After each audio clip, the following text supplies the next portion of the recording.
박보검 씨와 함께 찍은 영화 서복 네. 소개를 좀 해주세요.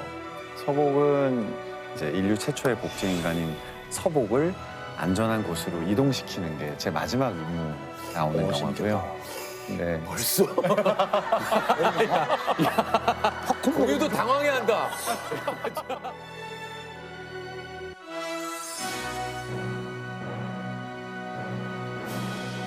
아유, 네, 안녕하세요. 안녕하세요. 아이고 우리 네.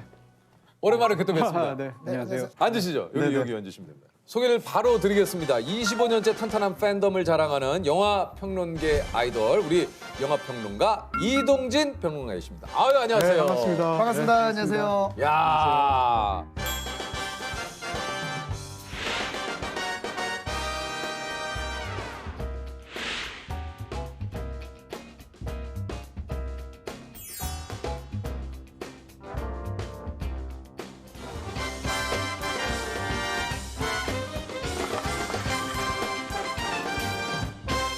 네, 저는 영화 평론가 이동진이라고 합니다.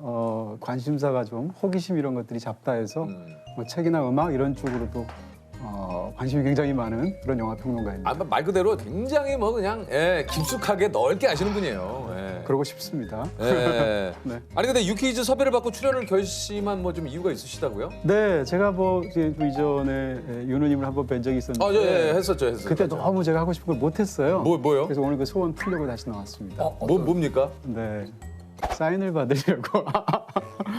네. 진짜요? 네, 정말입니다. 네. 왜냐하면 네. 네, 제가 좀 약간 사인을 특이하게 받는데요. 예.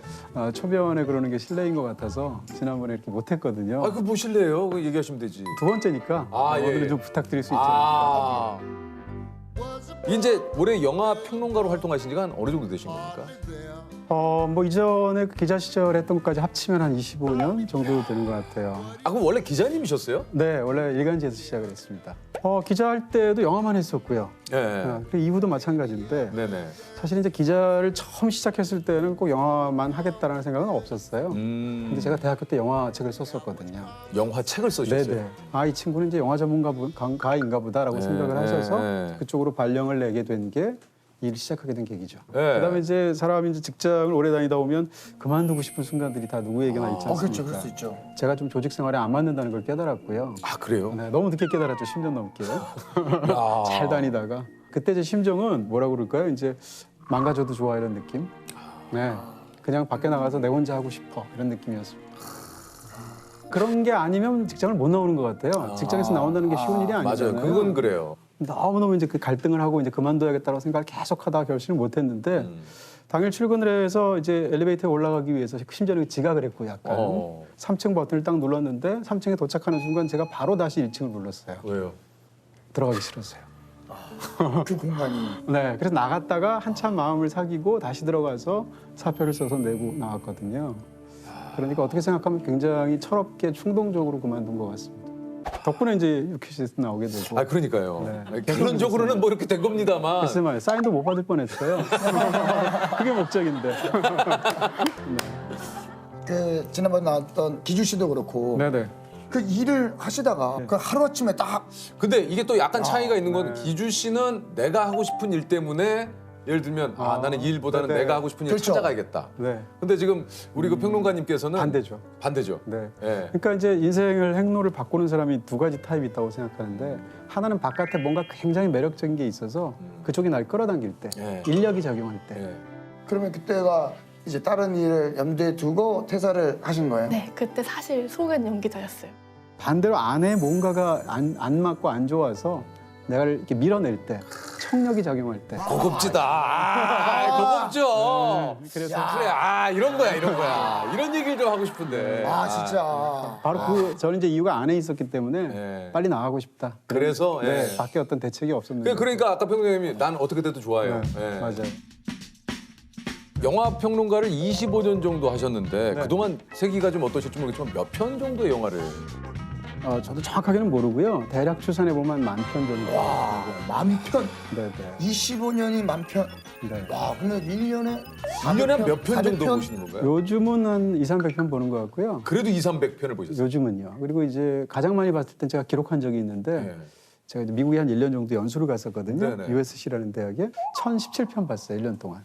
1년에 1017편이요? 네. 그러면은 그건 기록을 했기 때문에 정확히 하루에 세 편. 네. 하루에 세 편. 네.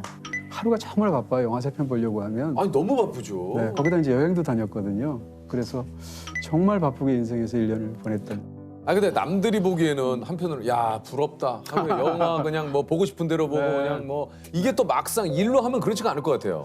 그렇죠. 근데 이게 사실은 결혼하고 약간 비슷해서 아무리 사랑하는 남자 여자가 있다 해도 결혼하면 다 그런 환상이 깨진다고 말하잖아요. 예, 예. 근데 그런 환상이 어차피 깨질 결혼이라면 그래도 사랑하는 사람하고 하는 게 낫거든요. 마찬가지라고 생각하고요. 예.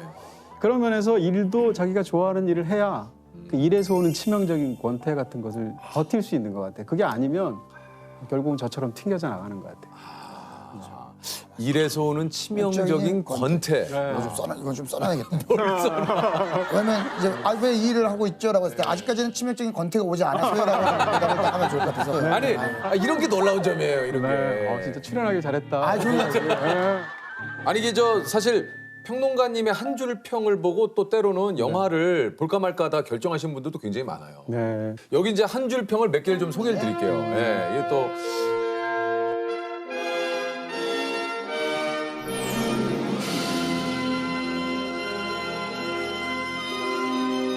미나리 이동진 평론가님께서 네. 별 4개 해주셨고요.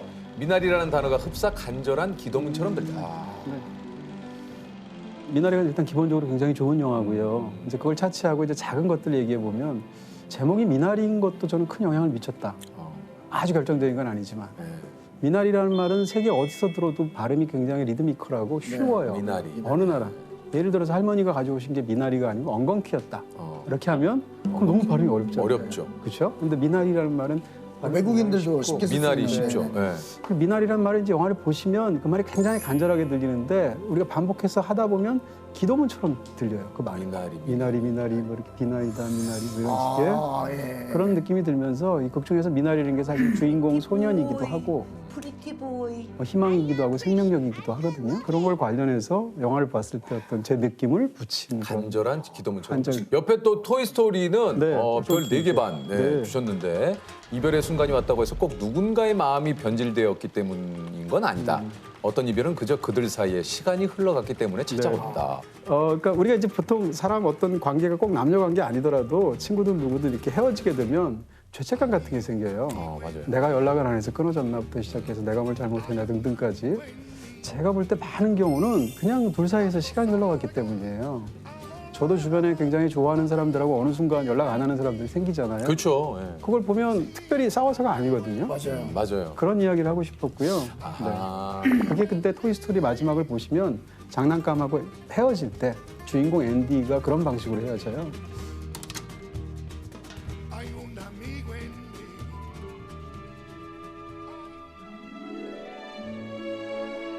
Thanks, guys.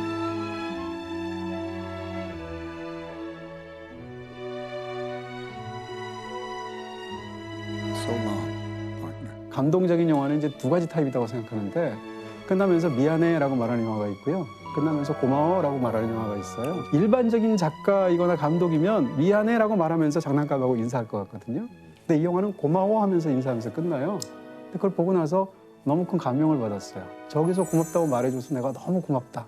관객으로서 그런 마음을 받아서 여기 이제 그런 걸 마음을 담은 거죠. 야, 나 토이스토리 분명히 봤는데. 분명히 봤거든요? 다시 한번 봐야겠네. 아유 라라랜드도 기가 막히십니다. 달콤 쌉싸름한 그 모든 감정에 활용 정정하는 마법 같은 순간. 네. 위에 두 개는 이제 감정적인 측면을 네. 담은 거고 이거는 약간 미학적인 부분을 얘기한 건데요. 라라랜드를 보신 분이면 맨 마지막에 두 사람이 잘 될 뻔하다가 잘 안 되는데 안 되죠. 그러니까 안 되면서 마지막 순간에 우연한 순간에 어디서 만나게 되는데 맞아요. 그 장소에서 뭔가를 떠올리게 되죠. 그래서 그것이 필름 형태로 나오는데 그 장면이 영화에서 가장 인상적이면서 마음을 울리는 장면인데 그때 펼쳐지는 장면이 사실은 이루어진 장면이 아니거든요. 영화에서는 보통 플래시백이라고 그래서 그 장면에서는 우리 둘 사이에 있었던 좋은 추억들을 떠올린단 말이에요. 네. 근데 라라랜드는 그게 아니라 그 순간 떠올렸던 게 우리가 잘 됐으면 이랬을 텐데라는 가정법으로 떠올려요. 그 순간을 보면서 이제 둘 사이는 이루어지지 않았으니까 둘 사이에 사랑하다 헤어졌으니까 별별 감정이 다 있잖아요.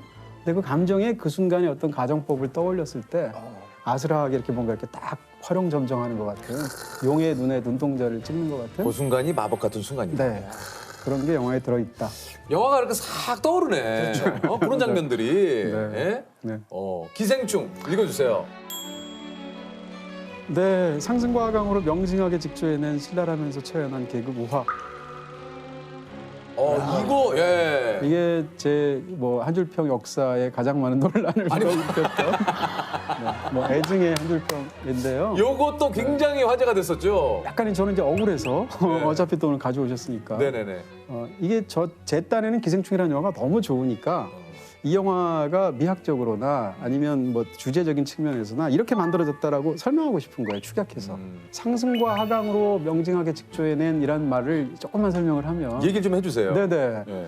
굳이 그렇게 어렵게 해야 되느냐 위 아래로 이렇게 하면 되지 않느냐라고 네. 했는데 위와 상승이 다른 게 예. 상승은 위로 가는 방향과 동선을 얘기하거든요.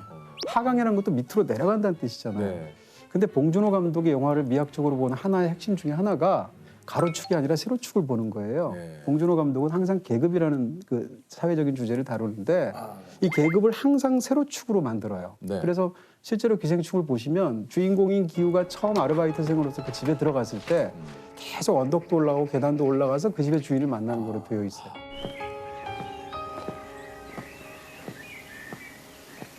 실제로 상승을 하죠. 그다음에 영화에서 가장 참혹한 순간에 비가 오면 가족들이 밤에 몰래 하강을 계속 하거든요. 이게 사실은 개그 문제를 다루는 시각적인 톤인 거고요. 그다음에 명징하게 직조해낸 이란 것은 말의 맛인데 한 줄 평을 쓴다는 건 어쨌건 약간 수사학의 영역이고 문학의 영역이에요. 네. 그렇게 본다면 명징하게라는 말 대신에 명확하게라고 쓰면 그 말 맛이 안 나요. 비슷하지만. 그러니까 명확하게는 아닌 거예요. 예전에 예를 들면 뭐 플로베르 같은 사람이 일물, 일어설 이런 게 있는데 정확한 상황에 어울리는 딱 하나의 단어가 있을 뿐이다. 정확한 상황에 어울리는 딱 하나의 단어가 있을 뿐이다. 이런 얘기예요. 근데 이런 얘기예요. 괜히 했어, 괜히 그러니까 했어. 넘어가자는 거죠, 이거 우리한테. 이런 얘기예요. 잠깐 눈동자가 흔들리셔가지고. 어찌됐든요. 저거 너무 나갔는데. 예. 어쨌건 제 얘기는 명확하게라고 하면 안 오는 말의 맛이 있는데 이것은 명징하게라는 말을 반드시 써야 돼요. 제 입장에서는. 내 입장에서는. 네네네. 네. 그다음에 직조한다는 말은 앞에 상승과 하강을 썼거든요. 네. 그러니까 상승과 하강을 미학적인 원칙을 갖고 왔으면 거기에 어울리는 동사가 나와야 되잖아요. 동사는 직조하는 거죠. 직조기로 짜는 거 가로줄과 세로줄로. 신랄하고 처연한이란 말은 이 영화가 굉장히 신랄한데 네. 제가 보면서 제일 먼저 놀랐던 것은 봉준호 감독쯤 되면 대한민국의 탑 감독이 이렇게까지 눈치 보지 않고 신랄하게 개그 문제를 말한단 말이야. 이게 굉장히 놀랐고요. 보고 나면 굉장히 처연해진단 말이에요. 그러니까 두 가지 대조적인 감독을 붙였고요. 마지막에는 이제 계급 우화. 이렇게 해서 이 영화의 주제는 계급인데 그걸 우화적인 방식을 가미했다. 이런 거예요. 억울하죠? 네. 억울하죠. 네, 듣고 보니까 억울함 전문이 있어요. 네네 저는 뭐 듣고 보니까. 억울하면 좀 괜찮죠? 네. 억울했어요. 그러니까 이게 너는 계획이 다 있구나. 너무 어려운 단어들을 이렇게 좀 많이 써놓다 보니 평론이 예를 들면 어렵냐. 어떤 경우에는 어려운 건 어려울 수밖에 없는 말들이 있어요. 특히 이제 축약적인 한 줄평 같은 걸 쓰다 보면 한자어에 가장 뛰어난 거는 조어력이거든요. 순 우리말을 썼을 때 말이 길어지는 거를 한자어로 쓰면 상승, 하강, 명징, 직조 이런 말을 쓰면 어렵게 들리지만 여전히 억울해서 아직도 억울해. 그래서 어렵게 들리지만 그 말을 씀으로 인해서 세 줄 될 게 한 줄 되는 거예요. 여러 가지 또 한 줄 평을 많이 쓰셨지만 이건 정말 내가 생각해도 정말 잘 썼다. 그런 한 줄 평은 뭐가 좀 있을까요? 물론 기생충이죠. 이건 농담이고요. 상승과 하가 많이들 보셨을 것 같은데 보이후드라는 굉장히 좋은 영화가 있습니다. 보이후드. 보이후드는 영화를 실제로 12년간 찍었거든요. 그래요? 매년 일주일씩 해서 12년을 찍었는데 그러다 보니까 캐스팅된 12살짜리 아이가 20살짜리로 성장하는 게 영화에서 보여요. 그러니까 배우도 처음 캐스팅할 때 전화를 해서 그랬다는 거 아니에요? 패트리샤 아케트 씨 향후 12년간 일정이 어떻게 되세요? 이렇게 전화했대요. 그 영화를 보면 소년이 20살이 될 때까지를 바로 눈앞에서 2시간 동안 보는 느낌이 들거든요. 굉장한 영화죠. 네. 야, 이것도 봐야겠네. 예.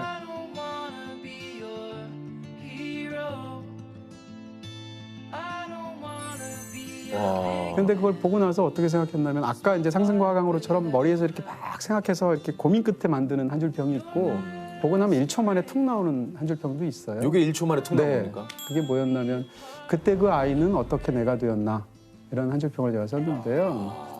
그걸 딱 보고 나면 누구나 다 자기 어렸을 때 내가 어떻게 되었나. 걸후드, 보이후드를 떠올리게 되거든요. 그게 보이후드의 핵심인 것 같아요. 야 보이도 봐야겠다. 지금. 이것도 이런 영화가 있는지 몰라요. 제목은 어디서 들어본 것 같은데. 예.